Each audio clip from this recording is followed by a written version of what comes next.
উপনীত হয়েছি, ইবাদতের গতি বাড়ানোর দিন এসেছে। 22তম রোজা মানেই হচ্ছে আমাদের ইবাদতের গতি বাড়িয়ে দেওয়া।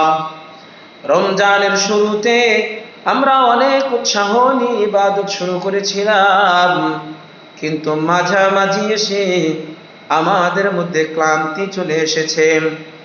বন্ধুগণ আমার, এই জন্যই রাসূল সাল্লাল্লাহু আলাইহি ওয়াসাল্লাম শেষ দশকে আরো বেশি বেশি ইবাদত করতেন।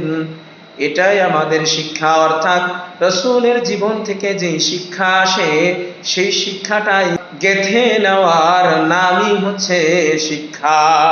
রাসূল কি করেছেন, কিভাবে চলেছেন, সেই শিক্ষা মনের ভিতরে জাগ্রত করার নাম এবং সেটা অনুযায়ী চলার নাম হচ্ছে শিক্ষা। আসুন আমরা কি করব ইবাদত বাড়ানোর জন্য?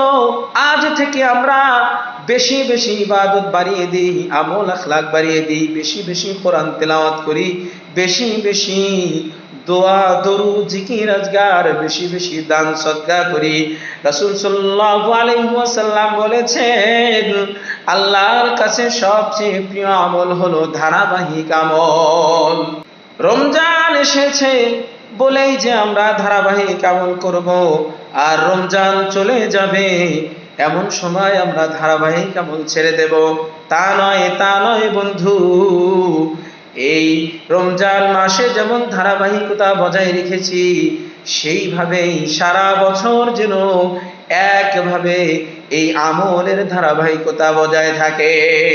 তাই বন্ধুরা, নিয়ত করি আজ থেকেই যে নিয়মিত আমরা আমল করব, ইনশাআল্লাহ আল্লাহ যেন আমাদেরকে সেই তৌফিক দান করেন।